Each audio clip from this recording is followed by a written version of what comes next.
So we all use banks, right?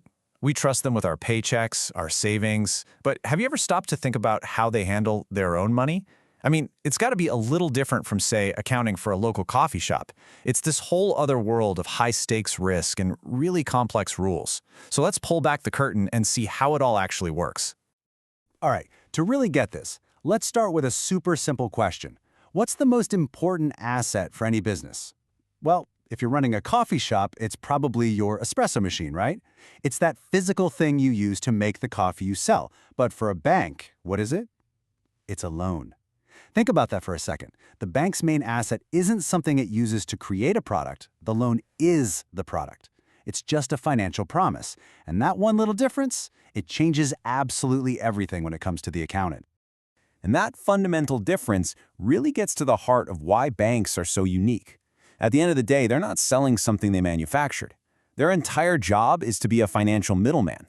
Let's break down exactly what that means. You can boil down a bank's whole operation to 3 basic steps.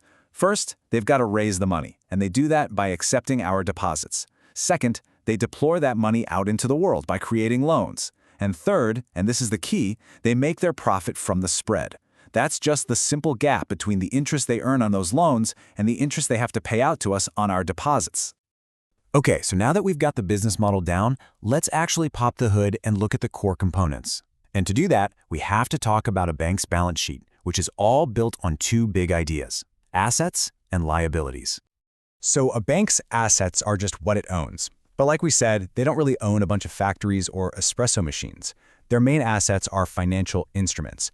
And the biggest, most important one of all, that huge portfolio of loans they've given out, every single one of those loans is an asset because it represents a promise that they'll get that money back plus some interest. And on the other side of the coin, you have liabilities. This is the money the bank owes to other people.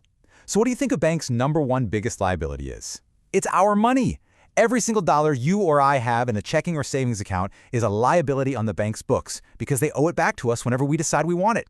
And this setup leads us right to the central challenge in all of bank accounting. See, a bank's biggest asset is just a promise that someone will pay back a loan. But what happens when people break their promises? This is where things get really tricky and where we have to tackle this forward-looking problem called expected credit loss. Now here is the most crucial part, and it's a massive lesson that came out of the 2008 financial crisis. A bank can't just sit around and wait for a loan to go bad. Nope, they literally have to be fortune tellers. They are required by the rules to look into the future, guess how many of their loans might fail, and then account for those potential losses right here, today. So how do they actually do this fortune telling? They use something called the 3-stage ECL model. Stage 1 is for all the healthy loans, the ones that are performing just fine. For these, the bank just puts aside a little bit of cash to cover potential losses over the next year. But what if a loan starts looking a little shaky? You know, maybe the borrower loses their job? That loan gets bumped to stage 2. And now, the bank can't just think about the next 12 months. They have to set aside money to cover potential losses for the entire life of that loan. And then there's stage 3. This is for the really troubled loans. We're talking over 90 days past due. At this point, the bank has to recognize the full expected lifetime loss.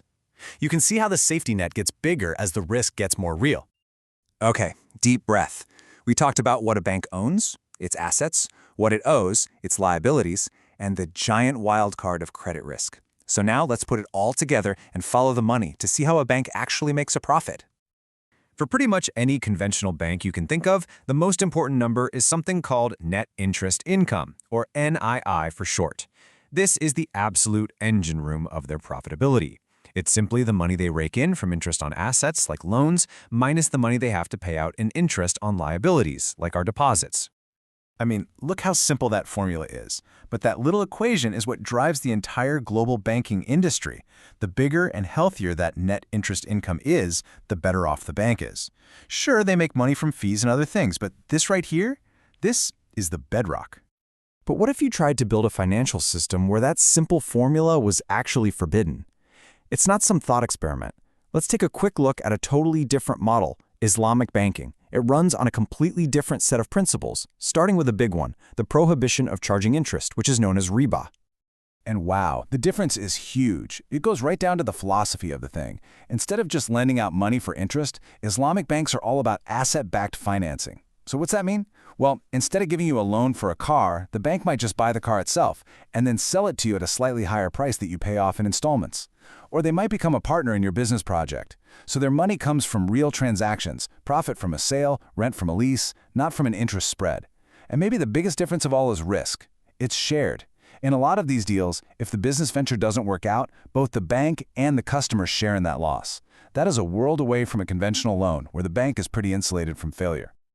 So why on earth does any of this accounting stuff matter to us? Well, because it is the absolute foundation of our entire financial system. You need that transparency to have public trust. You need this intense, forward-looking risk accounting, like that ECL model, to stop the kinds of failures that cause massive financial crises.